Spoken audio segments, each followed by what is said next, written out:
Baik, izin saya Iputu Yoga Saputra sebagai Ketua Presidium PPKMHDI, Pimpinan Pusat Kesatuan Mahasiswa Hindu Dharma Indonesia. Tentu tadi kita habis diterima oleh Bapak Presiden. Ada beberapa hal yang kita sampaikan ke Bapak Presiden.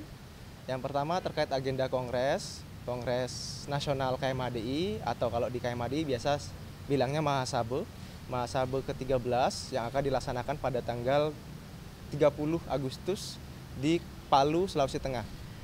Tadi Bapak Presiden menyampaikan sangat berkenan untuk hadir. Nanti tinggal dicocokin aja jadwal teknisnya seperti apa ke Setnek atau Seskap gitu.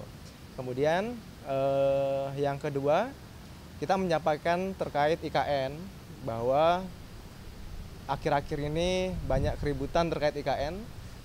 Namun kita KMHD memposisikan diri bahwa selain menjadi social control, kita juga mahasiswa harus mampu menjadi supplier ide dan gagasan. Makanya dalam konteks IKN ini kami menyampaikan ide dan gagasan kita terkait terusan Katulistiwa. Terusan Katulistiwa ini adalah gerbang atau pintu gerbang penghubung antara Indonesia Timur menuju IKN gitu. Jadi titik Katulistiwa itu, garis Katulistiwa itu kebetulan terlintas di Kabupaten Sigi, dan itu menjadi pintu gerbang untuk kawasan Indonesia Timur menuju IKN. Jadi integrasi antara antara IKN dan Indonesia Timur itu titiknya pada di situ.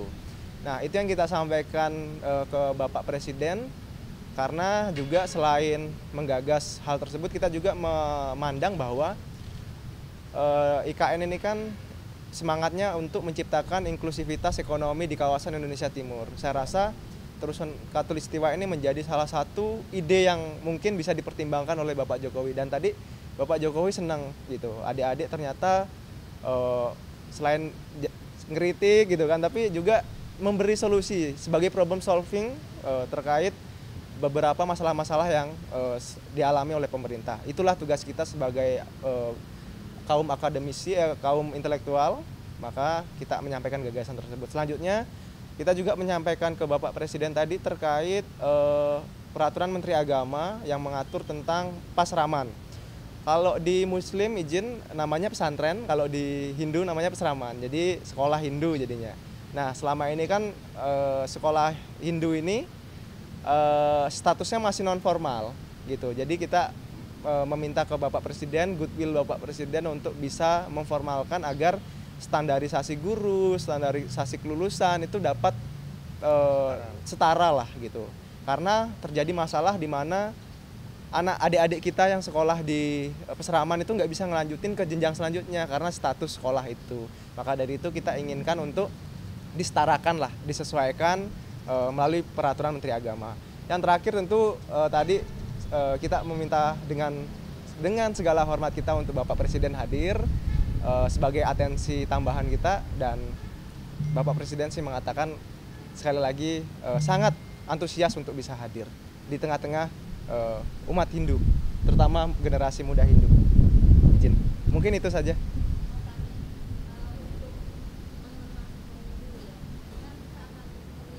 Oh ya.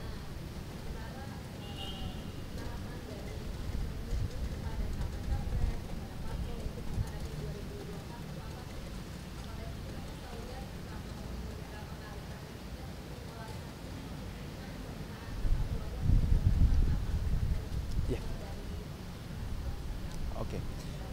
Kebetulan kita juga kemarin membuat kajian ya terkait pemilu. Sebenarnya point of view-nya adalah bagaimana kita menciptakan iklim pemilu ini sebagai perkelahian ide gitu, Pak. Jadi dia tidak berkelahinya dalam konteks ide. Negara ini harus seperti apa ke depannya? Pembangunan selama ini gimana ini? Ya, mana yang harus dilanjutkan, mana yang perlu diperbaiki, dan mana yang dimunculkan kembali gitu, mana yang belum. Nah, kalau misalnya capres ini debatnya seperti itu kan enak.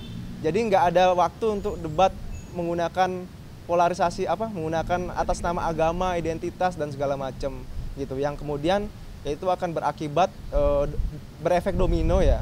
secara sosiologis terhadap masyarakat Indonesia. Makanya sebenarnya sih kita pengen, kemarin juga kita sudah sampaikan bahwa kita nantangin nih sama capres-capres, berani nggak memaparkan ide-idenya untuk bangsa kita di hadapan anak-anak muda ini, yang kemudian anak-anak muda inilah yang menguasai demografi hari ini. Apa solusi yang ditawarkan oleh capres-capres ini terhadap anak muda? Masalah pekerjaan, masalah pendidikan, apa yang ditawarkan gitu. Jadi kita mendorong ke sana, Mbak, gitu. Kalau kita mendorong ke sana, sekali lagi saya sampaikan, saya rasa sih nggak ada waktu untuk nggak ada waktu untuk melakukan politik identitas ya, gitu.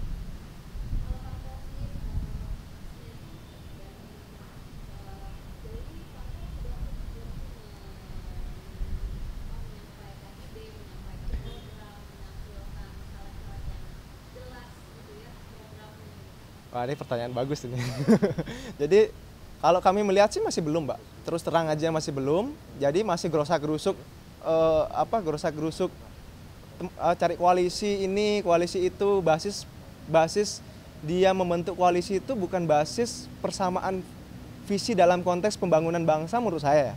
Menurut saya. Jadi koalisi yang dibangun itu atas konteks kepentingannya sama nggak sih gitu. Jadi itu yang masih kita lihat hari ini gitu loh. Kita pengen, karena parpol ini menjadi instrumen penting dalam demokrasi, seharusnya memang ide itu lahir dari parpol itu sendiri. Kemudian nanti caleg-caleg, capres-capres ini yang menyampaikan ke publik apa sih yang ingin digagas gitu, apa yang ingin dilakukan pada saat pergantian kepemimpinan politik pada tahun 2024 gitu. Ya, siap. Terima kasih, Mbak.